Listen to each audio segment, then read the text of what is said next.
Good morning, everybody. Tom with the Museum of the Great Wars here, coming to you from Pawn World on Northern Avenue. Got the guys from Mother Road Media today, and we're honored. We got both of them, Jay and Dave, so that means we're going to actually have a more permanent video out of this, which will end up on YouTube, and then it'll be on our museum website, which we always keep that going because you never know when you're just going to wake up one day and find out that Facebook decided that they didn't like your museum account and they suspend you for a little short period of time. Not really sure why. I guess people have nothing better to do, but anyways, we're still here. This is a project that I have wanted to do since I started collecting militaria, and I am really pleased to bring it to you guys today. It's not quite 100% done, but certainly far enough along that we can go ahead and put him on display. What we have done is a World War II aerial gunner. Now, as many of you know, many of you maybe don't know, during World War II, we trained 32,000 aerial gunners here during the war at Kingman Army Airfield. Those guys, majority went on to fly B-17s as gunners. Some of them were dedicated gunners. They were waist gunners, ball turret gunners, tail gunners. Some had another job. They were radio operators / gunners, flight engineers / gunners, and even navigators or bombardiers working the nose guns in the 17s.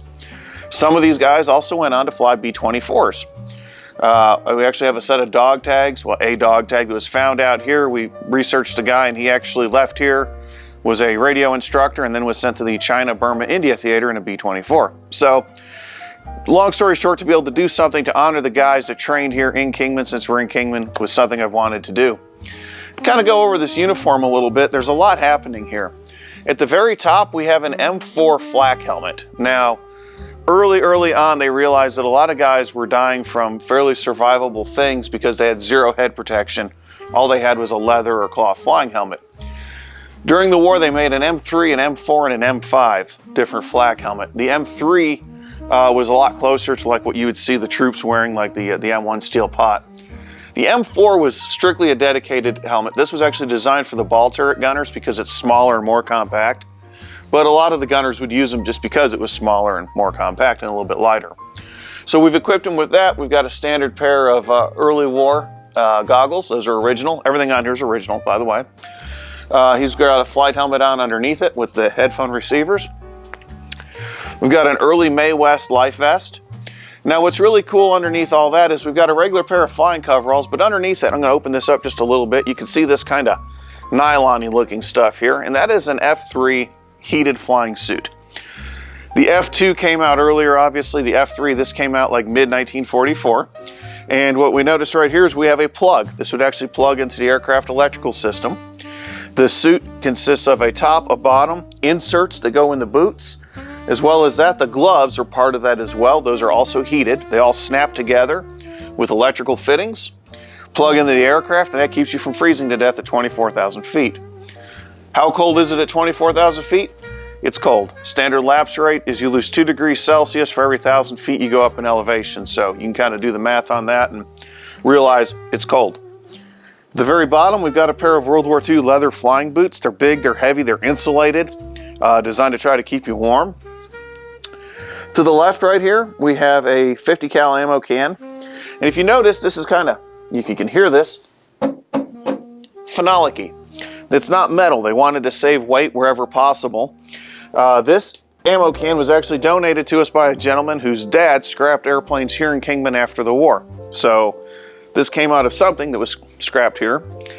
More than likely a 17 or a 24. It could have been out of a B-26. It's anybody's guess. It's not marked as to what it was out of. The 50 cal rounds are all dated 1944. Those are still alive. I guarantee we could put them in a Ma Deuce and they'd fire right now. Over here we have a walk-around oxygen tank. So I'm going to slide over here really quick and let these guys slowly pan over to here, actually.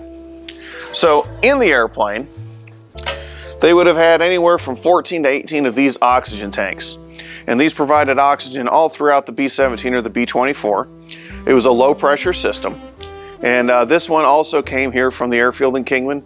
I always love it when you get stuff and you can see the little smatterings of white garage paint where somebody brought it home. They were probably going to use it for a compressor or a homemade air tank in 1947. Who knows?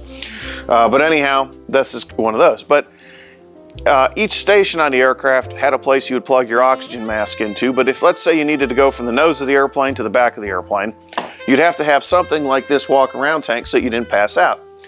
And so this is a later one. The earlier ones were green and they were a little bit smaller. This one's dated 1944. Still a very cool piece, and even though it's not something they would carry around all the time, we felt like it was appropriate to go ahead and put it with him. The other cool thing we brought in today to share with you that's part of this is a flak jacket.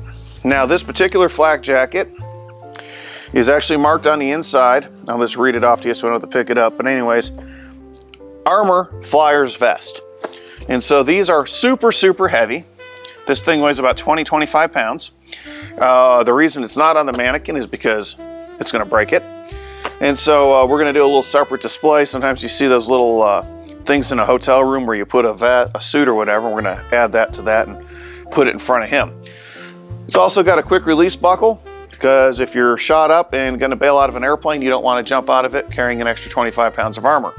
So you would just pull this handle, the buttons would unsnap, you would dump this off, snap on your parachute on the same harness, and bail out of the airplane. So anyhow, this is our World War II aerial gunner. Like I said, we're very, very excited. Hopefully we'll get invited when they do the naming of the Flying Fortress intersection to bring him, put him on display, put a face to the war so that everybody knows this is why we fought to have this intersection renamed. A few other little things, just a few announcements. Our raffle tickets are still going at Annie's Art Attic. The drawing is going to be next Saturday at 3 o'clock, so that's the last Saturday of the month. You still got time to get down there. They're doing really, really well. If you want to support us, please do so.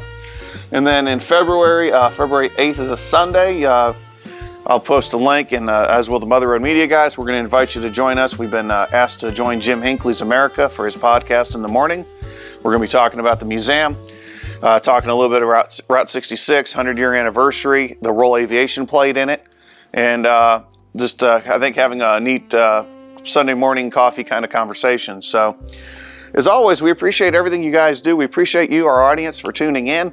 Super appreciative of the guys over at Mother Road Media. This would not be happening without them, because I have absolutely zero tech savvy ability at all, and they do. So anyways, thank you for tuning in.